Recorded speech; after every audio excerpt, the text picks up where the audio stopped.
കർത്താവായ ദൈവമേ, അങ്ങയുടെ അരൂപിയെ അയച്ചുകൊണ്ട് ഞങ്ങളുടെ ബുദ്ധിയെ പ്രകാശിപ്പിക്കണമേ. ഞങ്ങളുടെ ചിന്തകളെ വിശുദ്ധീകരിക്കണമേ. വചനം ശ്രവിക്കുവാനും വചനത്തിൻ്റെ അഭിഷേകം ഞങ്ങളിൽ നിറയുവാനും ഞങ്ങൾക്ക് ശക്തി നൽകണമേ. ഹൃദയവികാരങ്ങളെയും വിചാരങ്ങളെയും മജ്ജയിലേക്കും മാംസത്തിലേക്കും ആഴ്ന്നിറങ്ങുന്ന കർത്താവിന്റെ വചനം ഞങ്ങൾക്ക് നൽകണമേ. ഞങ്ങളെ സുഖപ്പെടുത്തണമേ, ഞങ്ങളെ ശക്തിപ്പെടുത്തണമേ. Hallelujah, hallelujah. രണ്ട് കരങ്ങളും യാചനാരുദ്ധം തുറന്നു പിടിച്ച് കർത്താവിനെ സ്തുതിച്ചൊന്ന് പ്രാർത്ഥിച്ചേ. ഹല്ലേലൂയ. എല്ലാ മക്കളും പ്രാർത്ഥിക്കേണ്ട സമയമാണ് ഇപ്പോൾ. യേശുവേ വന്ന് നിറയണമേ. Hallelujah, hallelujah, hallelujah, hallelujah, hallelujah. യേശുവേ വന്ന് നിറയണമേ. അനുഗ്രഹം വർഷിക്കണമേ. ഓരോ ഹൃദയങ്ങളെ നീ ജ്വലിപ്പിക്കണമേ, അനുഗ്രഹിക്കണമേ, ശക്തിപ്പെടുത്തണമേ. വചനത്തിൻ്റെ വ്യാഖ്യാനങ്ങൾ നൽകണമേ. വചനത്തിൻ്റെ അഭിഷേകങ്ങൾ ഞങ്ങളിൽ നിറയട്ടെ. പുതിയ ഉൾക്കാഴ്ചകൾ ഞങ്ങൾക്ക് ലഭിക്കട്ടെ. പുതിയ ജീവിത മാനസാന്തര ശൈലികൾ ഞങ്ങൾക്കുണ്ടാകട്ടെ. ഞങ്ങളുടെ ഹൃദയങ്ങളെ വിശുദ്ധീകരിക്കണമേ. രോഗികൾ സൗഖ്യം പ്രാപിക്കട്ടെ. രോഗികൾ ഈ സമയം സൗഖ്യം പ്രാപിക്കട്ടെ. തിന്മയുടെ കെട്ടുകളെല്ലാം ഈ സമയം അഴിയട്ടെ. ബന്ധന കുരുക്കുകൾ അഴിയട്ടെ. വിശുദ്ധരുടെ കൂട്ടായ്മ നൽകണമേ. മാലാഖമാരുടെ സാന്നിധ്യം നൽകണമേ. വിശുദ്ധാത്മാക്കളുടെ അനുഗ്രഹം നൽകണമേ. ഈരു കരമുയർത്തി സ്തുതിക്കട്ടെ. യേശുവേ, സ്വർഗത്തോളം കരമുയർത്തി വിളിക്കട്ടെ. എല്ലാ തിന്മകളും തകരട്ടെ. എല്ലാ കുരുക്കുകളും അഴിയട്ടെ. എല്ലാ ബന്ധനങ്ങളും തകരട്ടെ. കർത്താവിന്റെ വചനം കൂടമാണ്. കർത്താവിന്റെ വചനത്തിന് ശക്തി നൽകണമേ. കർത്താവിന്റെ വചനം ഇരുതല വാളിനേക്കാൾ മൂർച്ചയുള്ളതാണ്. സന്ധി ബന്ധങ്ങളിലേക്ക് ആഴ്ന്നിറങ്ങട്ടെ. ഇരു കരമുയർത്തി വിളിക്കട്ടെ. യേശുവേ,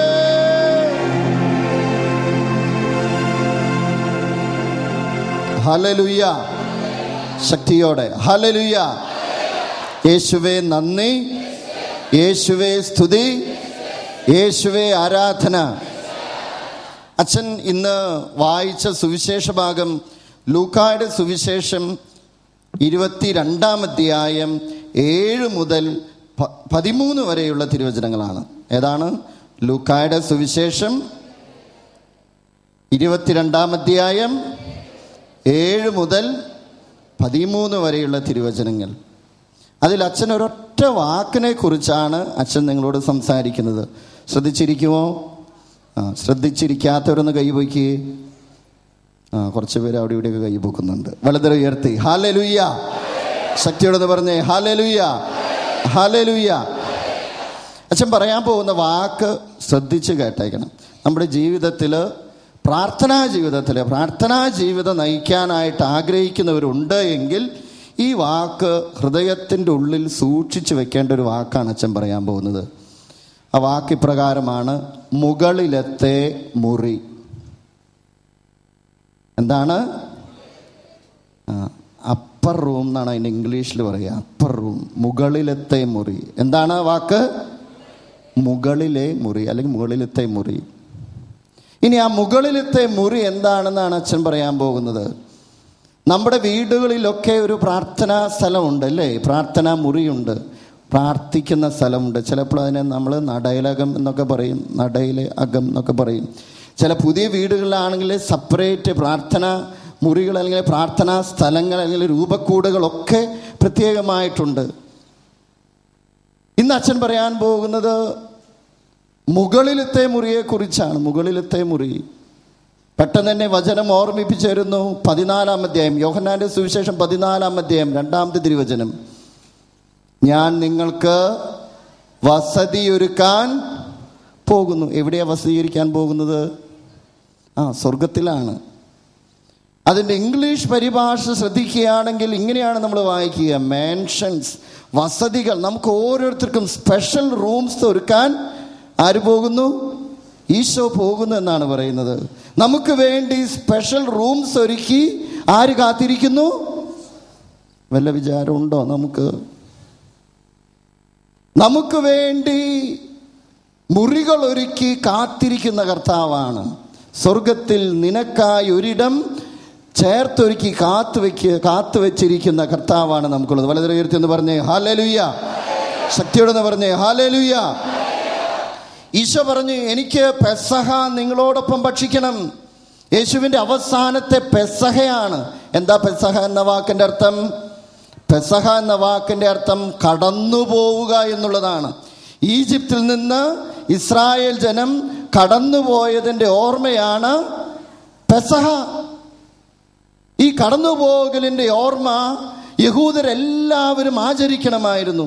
ഈശോ പറഞ്ഞു, നിങ്ങളോടൊത്ത് പെസഹ ഭക്ഷിക്കാൻ, അവസാനത്തെ പെസഹ, യേശുവിൻ്റെ ഭൂമിയിലുള്ള അവസാനത്തെ പെസഹ, അത് ഭക്ഷിക്കാനായി ഞാൻ ആഗ്രഹിക്കുന്നു.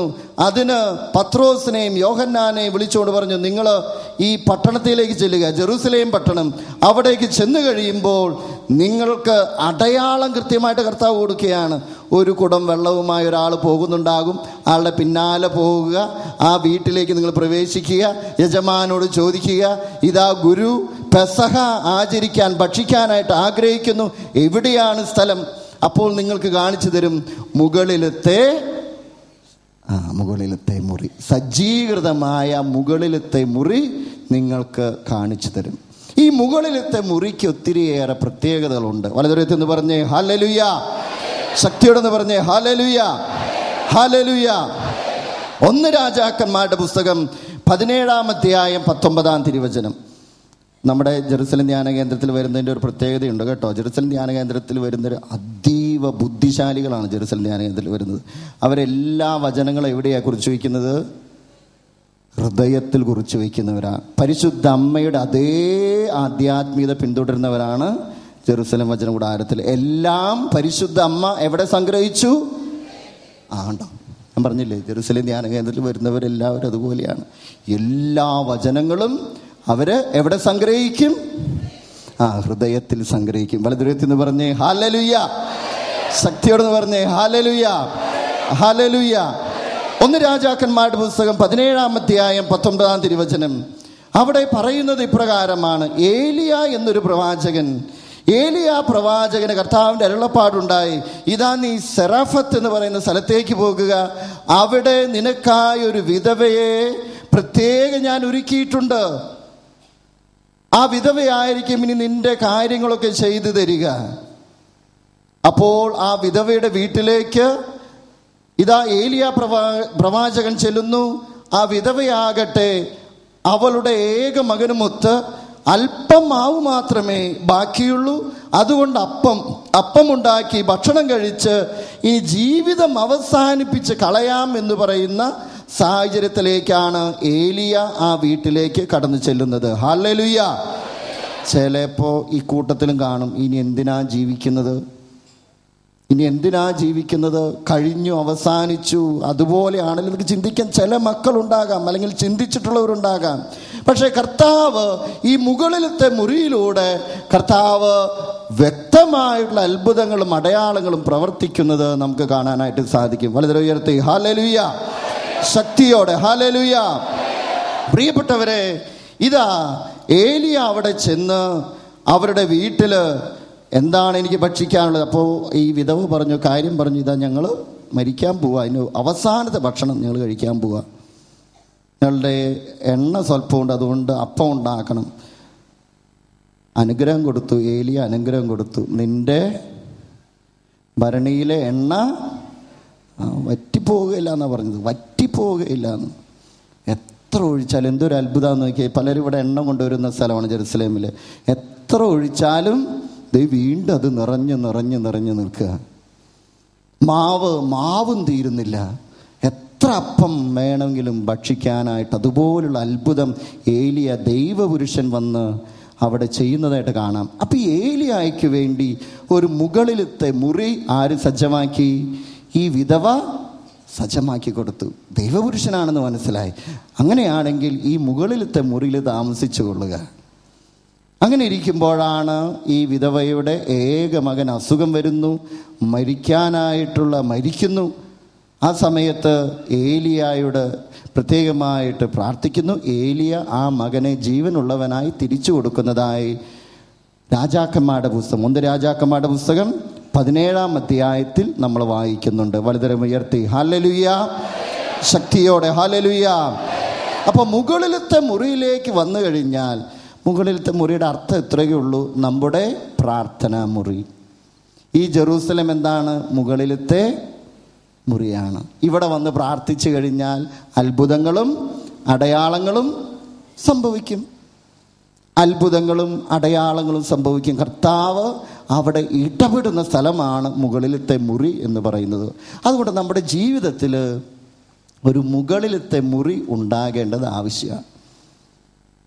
അത് ചിലപ്പോൾ നമ്മുടെ വീട്ടിലുള്ള പ്രാർത്ഥനാ സ്ഥലമായിരിക്കാം, ചിലപ്പോൾ ധ്യാന കേന്ദ്രത്തിലെ ഒരു ആരാധനാ സ്ഥലമായിരിക്കാം, അല്ലെങ്കിൽ ഏതെങ്കിലും പള്ളിയോട് ചേർന്നുള്ള നിത്യാരാധന സ്ഥലമായിരിക്കാം.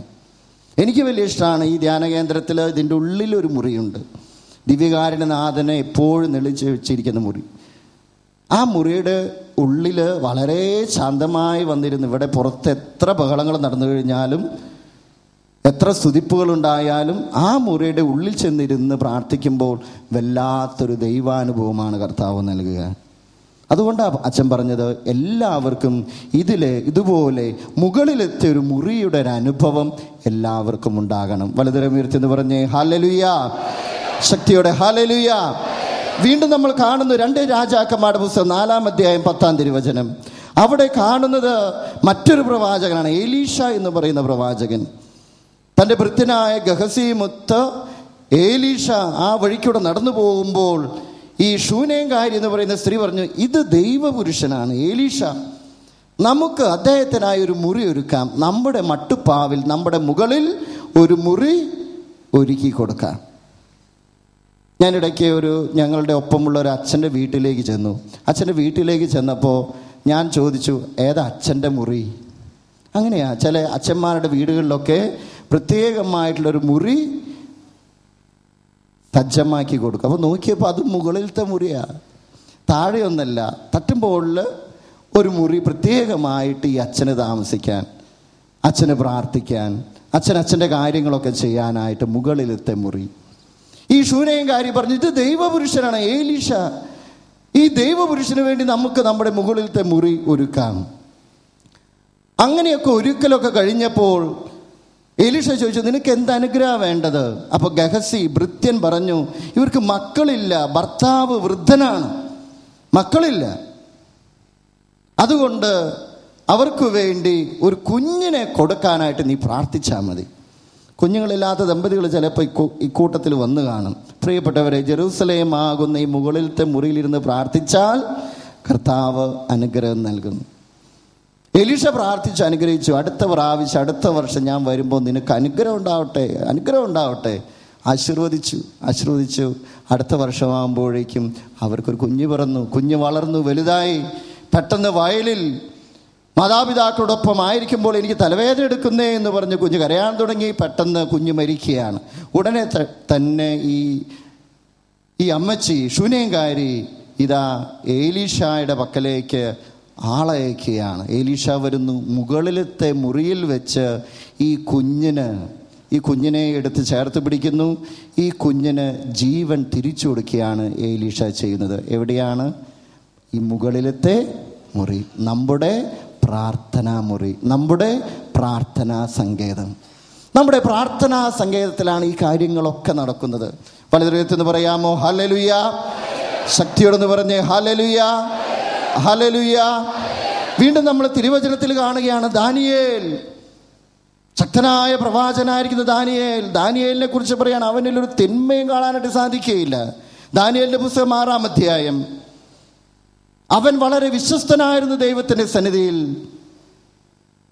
ദാനിയേലിന്റെ പുസ്തകം 6-ാം അധ്യായം 10-ാമത്തെ തിരുവചനത്തിൽ പറയുന്നത് പ്രകാരമാണ്: വിശ്വസ്തനായ ദാനിയേൽ, പ്രാർത്ഥിക്കുന്ന ദാനിയേൽ തൻ്റെ മട്ടുപ്പാവിലുള്ള മുറിയിൽ മുട്ടുകൾ മടക്കി കരങ്ങൾ വിരിച്ചു പിടിച്ചുകൊണ്ട് തൻ്റെ ജനാല ജെറൂസലേം ദേവാലയത്തിന് നേരെ തിരിച്ച് അത് തുറന്നിട്ടുകൊണ്ട് അവൻ മുട്ടുകൾ കുത്തി ഇസ്രായേലിൻ്റെ ദൈവത്തോട് പ്രാർത്ഥിക്കുമായിരുന്നു. അതിനുശേഷമാണ് സിംഹക്കുഴിയിലേക്ക് ദാനിയേലിനെ വലിച്ചെറിയുന്നത്. സിംഹം കടിച്ചു കീറിയോ? ഈ മുകളിലത്തെ മുറിയുടെ അനുഭവം ഉണ്ടായിരുന്നത് കൊണ്ട് സിംഹം പോലും ദാനിയേലിനെ സ്പർശിച്ചില്ല. വലതുകരം ഉയർത്തി ഹല്ലേലൂയ, ശക്തിയോടെ ഹല്ലേലൂയ, ഹല്ലേലൂയ.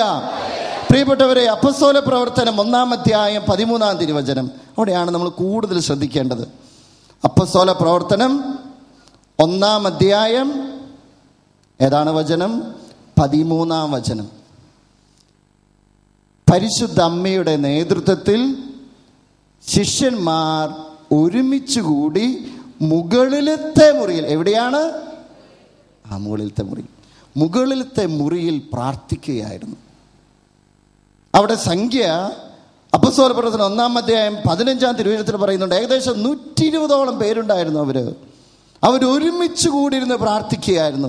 അങ്ങനെ പ്രാർത്ഥിച്ചു കൊണ്ടിരിക്കുമ്പോഴാണ് എന്ത് സംഭവിച്ചത്? പരിശുദ്ധാത്മാവ് അവരിൽ വന്ന് നിറഞ്ഞത്.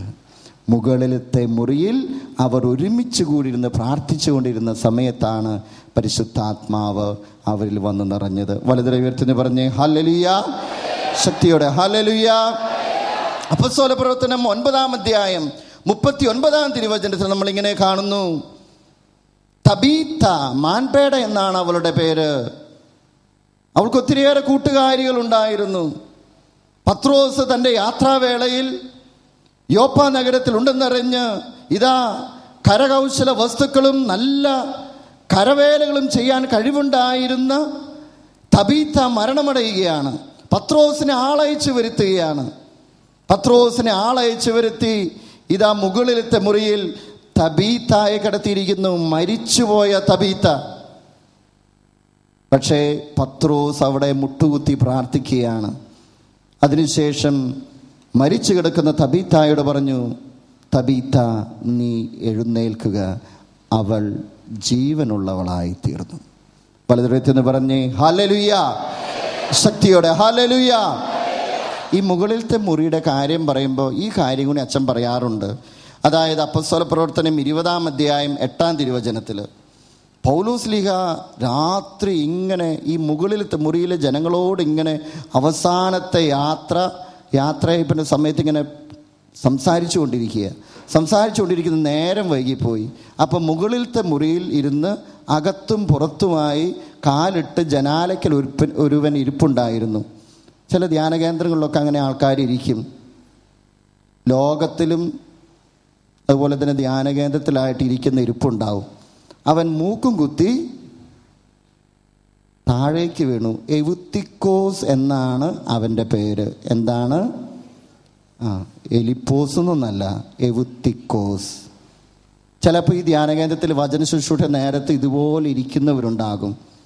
പകുതി ധ്യാനകേന്ദ്രത്തിലും പകുതി ലോകത്തിൻ്റെ കാര്യങ്ങളിലുമായി അവരിടിഞ്ഞു പൊളിഞ്ഞ് വീഴാതിരിക്കും. മുകളിലത്തെ മുറിയിൽ നിന്ന് അവർ താഴെ വീണ് കഴിഞ്ഞാൽ കഴുത്തൊടിഞ്ഞു പോകും. വലതുകരത്തിന്ന് പറഞ്ഞേ ഹല്ലേലൂയ, ശക്തിയോടെന്ന് പറഞ്ഞേ ഹല്ലേലൂയ. പ്രിയപ്പെട്ടവരെ, ഈ മുകളിലത്തെ മുറിയിൽ ദൈവത്തിൻ്റെ വലിയ അത്ഭുതങ്ങളും അടയാളങ്ങളും നടന്നിട്ടുള്ള കാര്യമാണെന്ന് തിരുവചനത്തിൽ മുഴുവൻ നമുക്ക് മനസ്സിലാക്കാൻ സാധിക്കും. അതുകൊണ്ടായിരിക്കണം ശിഷ്യന്മാരെ വിളിച്ചുകൊണ്ട് പെസഹ ഒരുക്കാൻ ഈശോ നിർദ്ദേശം കൊടുത്തത്, അല്ലെങ്കിൽ പെസഹ ഒരുക്കിയത് എവിടെയാണ്? മുകളിലത്തെ മുറിയിലാണ്. ഇനി മുകളിലത്തെ മുറിയുടെ പ്രത്യേകത എന്താണെന്നാണ് അച്ഛൻ പറയാൻ പോകുന്നത്.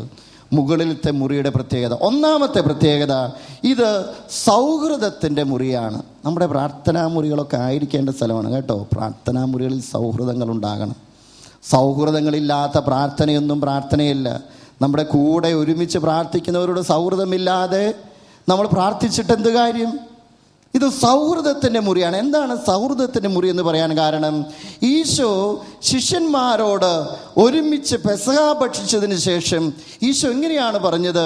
ഇത്രയും നാൾ നിങ്ങളെ ശിഷ്യന്മാരായിട്ടാണ് കണ്ടിരുന്നത്, ഇനി ഞാൻ നിങ്ങളെ ദാസന്മാരെന്നല്ല വിളിക്കുക, മറിച്ച് ഫ്രണ്ട്സ്, സ്നേഹിതന്മാരാണ്.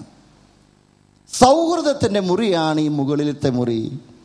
നമ്മുടെ പ്രാർത്ഥനാ മുറി എന്ന് പറയുന്നത്, നമ്മുടെ പ്രാർത്ഥനാ സങ്കേതം എന്ന് പറയുന്നത് സൗഹൃദത്തിൻ്റെ മുറിയാണ്.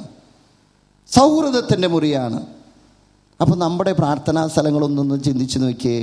നമ്മൾ പ്രാർത്ഥിക്കുന്ന സ്ഥലം, രൂപക്കൂട് വെച്ചിരിക്കുന്ന സ്ഥലം, നമ്മുടെ വീട്ടിലുള്ള ആ പ്രാർത്ഥന മുറി ഒന്ന് ചിന്തിച്ച് നോക്കിയേ. അവിടെ നമുക്ക് സൗഹൃദമുണ്ടോ? ഭാര്യയുണ്ട്, ഭർത്താവുണ്ട്, അപ്പാപ്പനുണ്ട്, അമ്മാമ്മയുണ്ട്, മക്കളുണ്ട്, എല്ലാവരും ചേർന്ന് ഒരുമിച്ച് ഇരുന്ന് പ്രാർത്ഥിക്കുക. നമ്മൾ സൗഹൃദത്തോടെയാണോ ഈ പ്രാർത്ഥിക്കുന്നത്?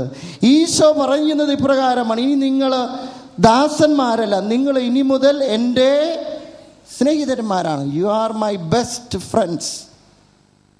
നിങ്ങൾ എൻ്റെ സ്നേഹിതന്മാരാണ്. ഈ സ്നേഹിതരോട് കൂടെയുള്ള പ്രാർത്ഥനയാണ് മുകളിലത്തെ മുറിയിൽ, അല്ലെങ്കിൽ നമ്മുടെ പ്രാർത്ഥനാ മുറിയിൽ സംഭവിക്കേണ്ടത്. വലതുയർത്തുന്ന് പറഞ്ഞ് ഹല്ലേലൂയ, ശക്തിയോടെ ഹല്ലേലൂയ. രണ്ടാമത്തെ പ്രത്യേകതയായിട്ട് പറയുന്നത് ഇത് ദാനങ്ങളുടെ മുറിയാണ്. ദാനങ്ങളുടെ മുറി. ഒന്നാമത്തെ എന്താണ്? സൗഹൃദങ്ങളുടെ മുറി, അല്ലെങ്കിൽ സൗഹൃദത്തിൻ്റെ മുറി. രണ്ടാമത്തേത് ദാനങ്ങളുടെ മുറി. എന്താണ് ദാനമായിട്ട് കിട്ടിയത്? ഈ മുറിയിലാണ് വിശുദ്ധ കുർബാന നടന്നത്, അന്ത്യ അത്താഴം നടന്നത്. പരിശുദ്ധ അമ്മയെ നമുക്ക് ലഭിക്കുക ഈ മുറിയിലാണ്. ഈ മുറിയിൽ ഒരുമിച്ചിരുന്ന് പ്രാർത്ഥിക്കുമ്പോഴാണ് ദൈവത്തിൻ്റെ ആത്മാവ്, പരിശുദ്ധാത്മാവ് വന്ന് നിറഞ്ഞത്.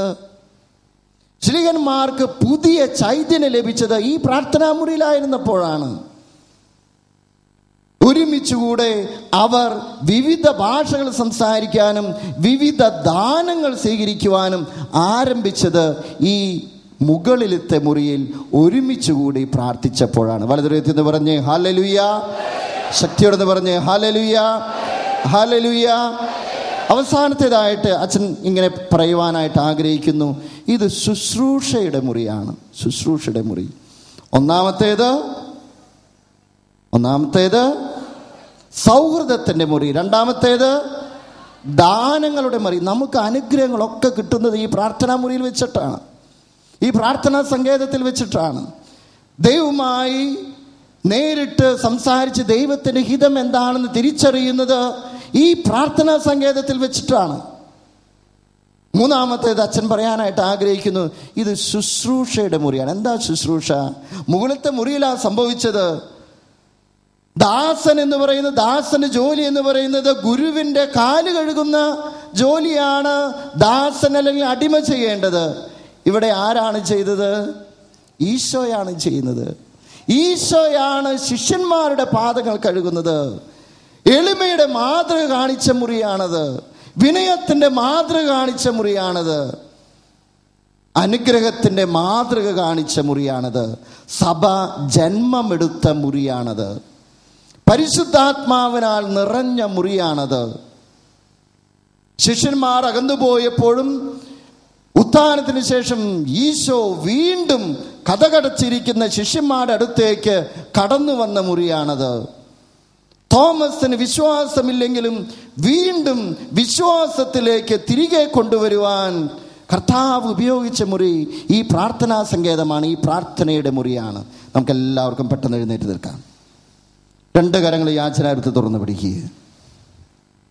പെട്ടെന്ന് എഴുന്നേറ്റ് നിൽക്കുക. രണ്ട് കരങ്ങളും യാചനാരൂപത്തെ തുറന്ന് പിടിക്കുക.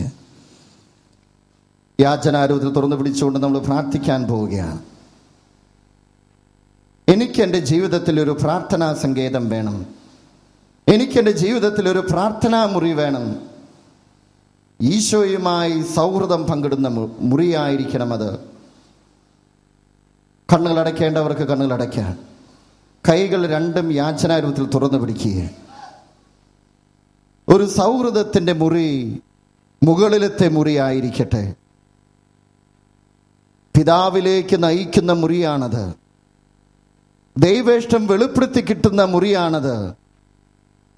വിശ്വാസരാഹിത്യമുള്ളവർക്ക് വിശ്വാസത്തിലേക്ക് തിരിച്ചു നടക്കാനുള്ള ഇടമാണ് ഈ മുകളിലത്തെ മുറി. കർത്താവ് ദാനങ്ങൾ നൽകുന്ന, അനുഗ്രഹങ്ങൾ നൽകുന്ന മുറിയാണത്. പരിശുദ്ധാത്മാവിനെ സ്വീകരിച്ച സ്ഥലം, സഭ ജനിച്ച സ്ഥലം, ഒരു പുതിയ സഭ, ഒരു പുതിയ കുടുംബം ഉറവെടുത്ത സ്ഥലമാണത്. ശിഷ്യർക്കു വേണ്ടി ഈശോ പ്രാർത്ഥിച്ച സ്ഥലമാണത്. ഇതൊരു ശുശ്രൂഷയുടെ മുറിയാണ്. കാലുകൾ കഴുകിക്കൊണ്ട് വിനയത്തിൻ്റെ മാതൃക കാണിച്ച ശുശ്രൂഷയുടെ മുറിയുടെ സ്ഥലം. ഈശോ എല്ലാവരെയും സ്വാഗതം ചെയ്ത മുറിയാണത്. ഈശോ എല്ലാവർക്കും മാതൃക നൽകിയ മുറിയാണത്. രണ്ട് കരങ്ങളും യാചനാരൂപത്തിൽ തുറന്നു പിടിക്കുക, കണ്ണുകൾ അടയ്ക്കാം. നമുക്ക് എനിക്കൊരു പ്രാർത്ഥനാ സങ്കേതം വേണം, എനിക്ക് പ്രാർത്ഥിക്കാനായിട്ടുള്ളൊരു സ്ഥലം വേണം. കർത്താവിൻ്റെ വചനം നമ്മെ ഓർമ്മിപ്പിച്ചു തരുന്നില്ലേ? അങ്ങനെ പ്രാർത്ഥിക്കുന്ന മക്കൾക്ക് ഈശോയും സ്വർഗത്തിൽ വസതിയൊരുക്കുന്നുണ്ട്. യോഹന്നാന്റെ സുവിശേഷം 14-ാം അധ്യായം 2-ാം തിരുവചനം. നിനക്ക് വേണ്ടി വസതി ഒരുക്കി കാത്തിരിക്കുന്ന കർത്താവ്. കണ്ണുകൾ അടയ്ക്കുക, രണ്ട് കരങ്ങളെ യാചന തുറന്നു പിടിക്കുക. എൻ്റെ പ്രാർത്ഥനാ സങ്കേതം എവിടെയാണ്? ഞാൻ എങ്ങനെയാണ് പ്രാർത്ഥിക്കുന്നത്? ഞാൻ പ്രാർത്ഥിക്കുന്ന സ്ഥലത്ത് എൻ്റെ സൗഹൃദങ്ങൾ മുറിഞ്ഞു പോയിട്ടുണ്ടോ? സൗഹൃദങ്ങളില്ലാതെ, സ്നേഹമില്ലാതെയാണ് ഞാൻ പ്രാർത്ഥിച്ചിരിക്കുന്നത്. അങ്ങനെയെങ്കിൽ നിന്റെ പ്രാർത്ഥന കർത്താവ് കേൾക്കുകയില്ല. സൗഹൃദങ്ങൾ തിരിച്ചു പിടിക്കുന്ന സ്ഥലമാണ് പ്രാർത്ഥനാമുറി. നഷ്ടപ്പെട്ടതുപോയതിനെ വീണ്ടെടുക്കുന്നതാണ് പ്രാർത്ഥനാമുറി. തകർന്നു പോയതിനെ ഒരുമിച്ച് ചേർക്കുന്ന ഇടമാണ് പ്രാർത്ഥനാമുറി. ദൈവത്തിൻ്റെ ഹിതമെന്താണെന്ന് നീ തിരിച്ചറിയുന്ന സ്ഥലമാണ് ഈ പ്രാർത്ഥനാമുറി. ഈ ജെറുസലേം വചനകൂടാരം നിന്റെ മുകളിലത്തെ, നിന്റെ ഭവനത്തിൻ്റെ, നിന്റെ ജീവിതത്തിൻ്റെ മുകളിലത്തെ മുറിയായി മാറാൻ പോവുകയാണ്. നീ കണ്ണുകൾ അടയ്ക്കുക, രണ്ട് കരങ്ങളും യാചനാരൂപത്തിൽ തുറന്നു പിടിക്കുക. ഈ മുകളിലത്തെ മുറിയിലായിരുന്നു കൊണ്ട് നീ എന്ത് ചിന്തിക്കുന്നുവോ, എന്ത് പ്രാർത്ഥിക്കുന്നുവോ, എന്ത് ആഗ്രഹിക്കുന്നുവോ, ഈ വചനകൂടാരത്തിൽ നിന്ന് സ്വർഗത്തിലേക്ക് പരിമള ധൂപം പോലെ നിന്റെ പ്രാർത്ഥനകൾ ഉയരുന്ന സമയമാണ്. നിന്റെ ഹൃദയം ജ്വലിക്കേണ്ട സമയമാണ്. നിന്റെ ജീവിതത്തെ സമർപ്പിക്കേണ്ട സമയമാണ്. ഈ ജെറുസലേം വചനകൂടാരം ഇതാ അപ്പസ്തോലന്മാർ ഒരുമിച്ചുകൂടി, പരിശുദ്ധ അമ്മയുടെ നേതൃത്വത്തിൽ ശ്ലീഹന്മാർ ഒരുമിച്ചുകൂടി പ്രാർത്ഥിച്ച സ്ഥലമായി മാറട്ടെ. ഇവിടെ നിന്ന് ഉയരുന്ന പ്രാർത്ഥനകളെല്ലാം സ്വർഗം തുളച്ചെത്താനായിട്ട് കൃപ നൽകട്ടെ. യേശയ്യ അനുഗ്രഹിച്ചതുപോലെ, ഏലിയ അനുഗ്രഹിച്ചതുപോലെ, ഏലീഷ ആശീർവദിച്ചതുപോലെ, വിശുദ്ധ പത്രോസ് അനുഗ്രഹിച്ചതുപോലെ വലിയ അനുഗ്രഹങ്ങൾ സ്വീകരിക്കാൻ കർത്താവ് നിന്നെ ഒരുക്കുന്ന സമയമാണ്.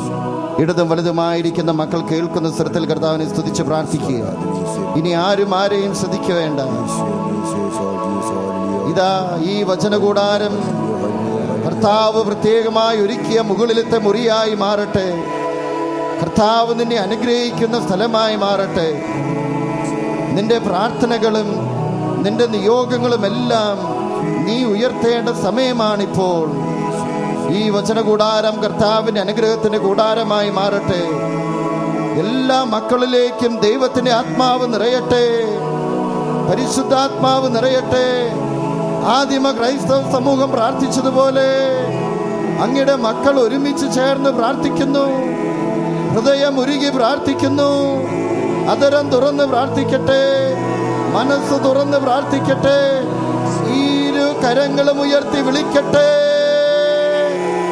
സ്വർഗത്തോളം കരമുയർത്തി വിളിക്കട്ടെ. നിന്റെ കരങ്ങൾ സ്വർഗത്തിലേക്ക് ഉയർത്തുക. നീ ആയിരിക്കുന്നിടം കർത്താവ് നിന്നെ സന്ദർശിക്കുന്ന സ്ഥലമായി മാറട്ടെ. കർത്താവ് നിന്റെ ജീവിതത്തിൽ അത്ഭുതങ്ങൾ പ്രവർത്തിക്കുന്ന സ്ഥലമായി മാറട്ടെ. ഇരു കരമുയർത്തി വിളിക്കട്ടെ, യേശുവേ.